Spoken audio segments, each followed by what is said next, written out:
Bihar civil code के अगर पिछले कट ऑफ की बात की जाए तो वो आपके सामने मैं शेयर कर रहा हूं, देख लीजिए। पिछली बार जो 2016 का फॉर्म निकला था उसमें जनरल कैटेगरी का जो कट ऑफ गया था 74.66 के आसपास गया था, मतलब मैंने 6 लिख लिया है।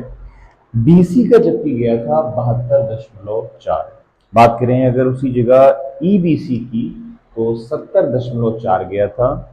ईडब्ल्यूएस का जो है उस समय ईडब्ल्यूएस होता नहीं था तो ईडब्ल्यूएस का कुछ नहीं।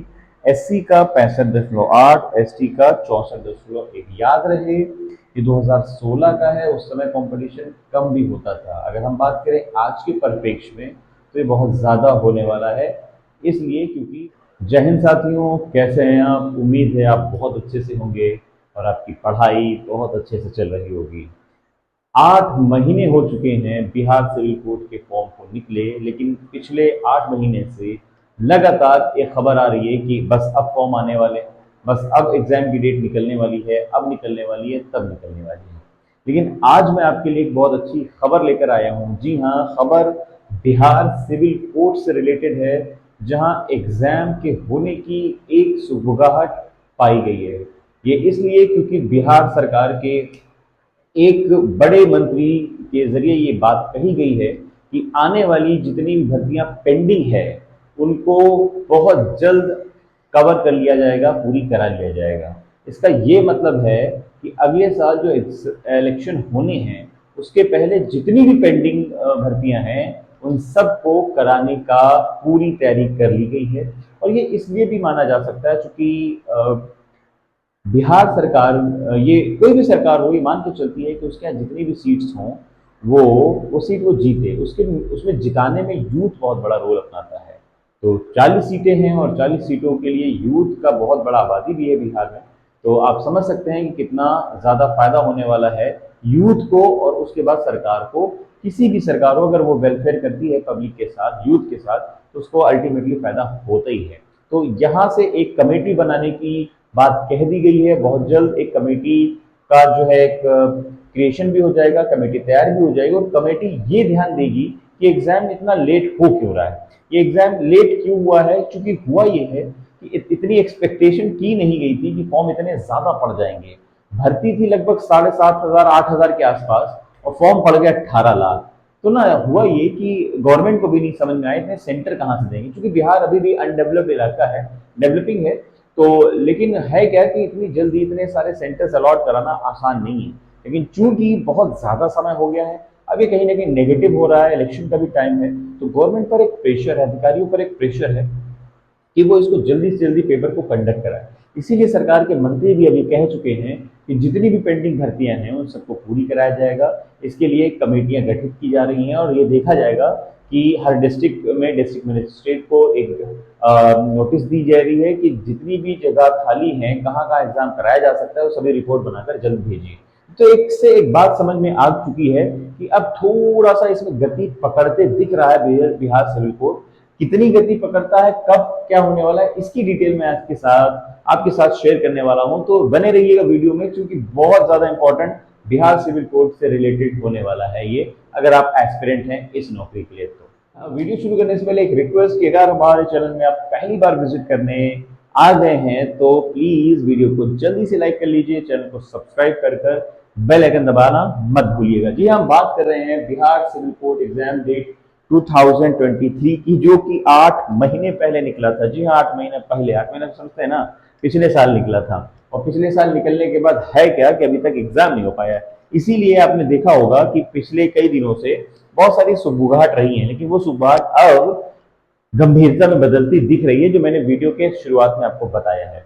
अच्छा, एक नजर जल्दी से ले लेते हैं ये पूरी डिटेल थी क्या, उसके बाद आगे की बात करते हैं।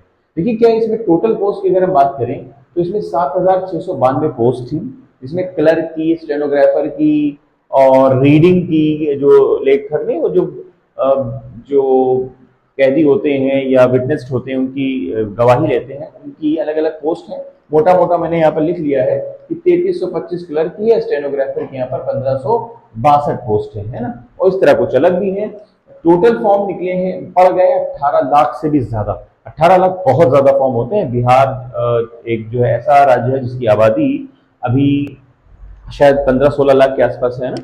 तो आप 15-16 लाख में 18 लाख फॉर्म पढ़ चुके हैं, ये बहुत बड़ी बात है ना। 15-16 करोड़ है, माफ करिएगा, 15-16 करोड़ है, इसमें से 18 लाख फॉर्म भी पड़ चुका है ये। तो आइए देखिए, ग्रुप डी की जो है वो 9 लाख जो है फॉर्म पड़े, अकेले ग्रुप डी में 9 लाख पड़ गए हैं। अच्छा, अब यहाँ पर आप ये सोच रहे हैं कि भाई एडमिट कार्ड कब आएगा। सबसे बड़ी इशू डेट यही है, एडमिट कार्ड कब आएगा, इसका एग्जाम कब होगा। जैसे कि आज अभी मैंने बताया कि मंत्री महोदय ने ये तो कह दिया है कि जितनी भी पेंडिंग वैकेंसीज है उनको जल्द से जल्द भरा जाएगा, और इसके लिए हम कमेटियां भी बनाएंगे, कमेटियों से जानेंगे कि कहाँ लेट हुआ है या कहाँ लेट हो रहा है। तो ये मान के चलिए आप कि जो एडमिट कार्ड है ये आपको अगस्त के लास्ट में ना सही लेकिन सितंबर में देखने को 100% मिल जाएंगे, इसमें कोई शक नहीं है। आपको सितंबर में देखने को मिल जाएंगे एडमिट कार्ड। ठीक है, जब सितंबर में आपको देखने को मिलेगा तो ये मान के चलिए कि इसका जो है अक्टूबर नवंबर के आसपास देखेंगे आप, अक्टूबर नवंबर के आसपास इसका एग्जाम हो जाएगा। अच्छा, एडमिट कार्ड से पहले एक इसका एक नोटिफिकेशन आना है ना, कि भाई इतना बन चुका है और इतने इतनी जगह पर सेंटर होगा, वो नोटिफिकेशन आ जाए तो ये समझ लीजिए कि एडमिट कार्ड भी आ जाएगा। उस नोटिफिकेशन की उम्मीद यही है कि वो सितंबर में आएगा। अगर सितंबर में आया तो ये मान के चलिए कि फिर जो एडमिट कार्ड है वो अक्टूबर में चला जाएगा और एग्जाम डेट फिर नवंबर के आसपास होती है। ओवरऑल आप सितंबर से लेकर नवंबर के बीच के जो 3 महीने हैं इसमें अपनी तैयार आप ये समझ के रखिए, कुछ ना कुछ अच्छी खबरें आपको मिलेंगी शुरुआत में ही, और पेपर की तैयारी आप पूरी कर लीजिए। पेपर की तैयारी आप कैसे करेंगे इसका भी मैं आपको तरीका बता देता हूँ, क्योंकि एग्जाम का जो प्रोसेस है वो 2 है। पहले जो 2016 में जो पेपर हुआ था उसमें ऐसा कुछ भी नहीं था, क्योंकि प्री मेंस नहीं होता है। अब ये हो गया और अच्छी बात भी है। पहले क्या था, मेरिट बेस पर था, मेरिट बेस पर सिलेक्शन हो जाता था जैसे कि इंडिया पोस्ट जीडीएस में होता है। बट अब क्या है, अब आपको प्री निकालना है, देन मेंस भी निकालना है। ठीक है, तो प्री मेंस होगा, उस पर होगा, और 10 गुना बच्चा मेंस के लिए बुलाया जाएगा जितना प्री में सेलेक्ट होगा। तो अब ये मान के चलिए कि भाई प्री मेंस का सिलेबस आपको पता होना चाहिए। अच्छा, प्री का ये सिलेबस है और मेंस का वहां सिलेबस लिखा हुआ है। देखिए क्या है, प्री में 100 क्वेश्चन पूछे जाएंगे, 100 नंबरों के होंगे, समय मिलेगा आपको 2 घंटा। अब इस 100 क्वेश्चन कहाँ कहाँ से आएंगे ये देखिए लिखा हुआ है। जीके, मैथ्स, इंग्लिश और हिंदी से अलग अलग 25-25 क्वेश्चन होंगे। जीके से 25 क्वेश्चन, मैथ्स से 25 क्वेश्चन, इंग्लिश से 25 क्वेश्चन और हिंदी से 25 क्वेश्चन यहाँ पर पूछे जाएंगे। टोटल मिलाकर हो गए 100 क्वेश्चन। ठीक है, अब ये अगर आप क्वालिफाई कर लेते हैं तो आप पहुंच जाएंगे मेंस में, जहां पर आप देखेंगे कि आपको सेकेंड ईयर को देने को मिलेगा और इसके बाद आपका मेडिकल सिलेक्शन हो जाएगा, इंटरव्यू होगा इसमें। तो अब देखिए क्या है कि मेंस में आपसे 85 क्वेश्चन पूछे जाएंगे, और 85 क्वेश्चन पूछने के बाद क्या होगा कि मैथ होगी, इंग्लिश होगी, हिंदी होगी, 35 क्वेश्चन, 15 क्वेश्चन और 15 क्वेश्चन के। इसमें 15 जो क्वेश्चन है वो इंटरव्यू के भी लगा दिए गए हैं। ठीक है, इंटरव्यू लगाना ही बहुत खतरनाक हो जाता है, क्योंकि यहीं पर शुरू हो सकती है कुछ न कुछ ऐसा जो कुछ लोगों को बिल्कुल अच्छी नहीं लगती। आप समझ रहे होंगे, है ना।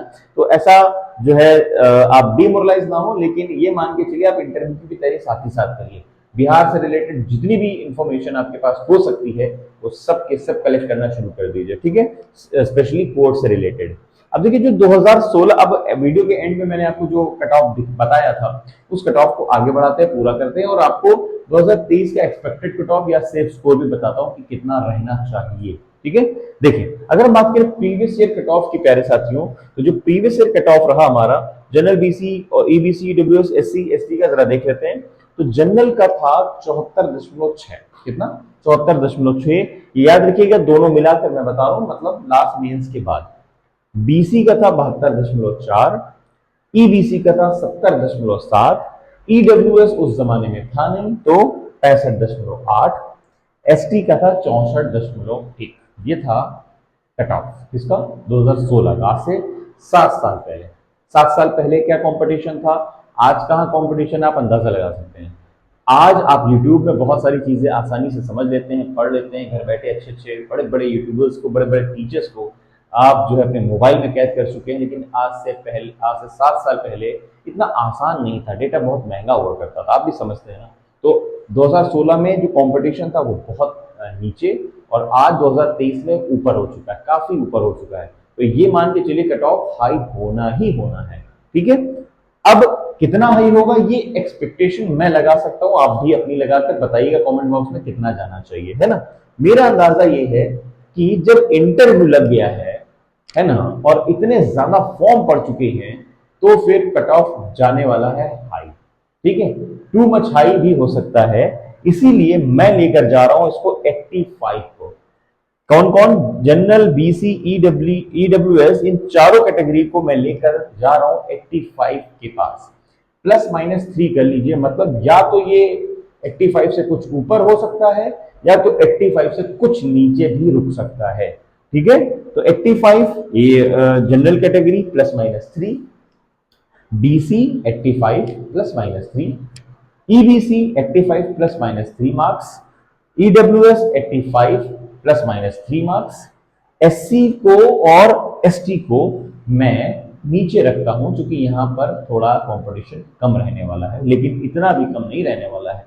तो तब भी मैं इनको दे रहा हूं 75 नंबर +-3, या तो मतलब ये 72 के आसपास रहने वाली है, या हो सकता है कहीं ये 76-77 भी ना पहुंच जाए। मैं उम्मीद ऐसी करता हूं कि 75 के आसपास ये रुकनी चाहिए।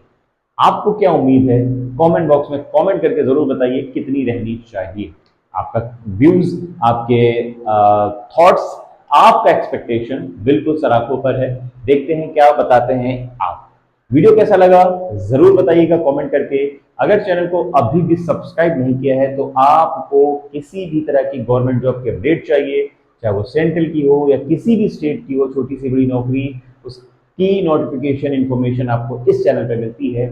इसीलिए प्लीज जल्दी से सब्सक्राइब कर लीजिए, लाइक कर लीजिए और अपने सभी दोस्तों को शेयर करना मत भूलिएगा। आज के वीडियो में बस इतना ही, मिलते हैं अगली वीडियो में।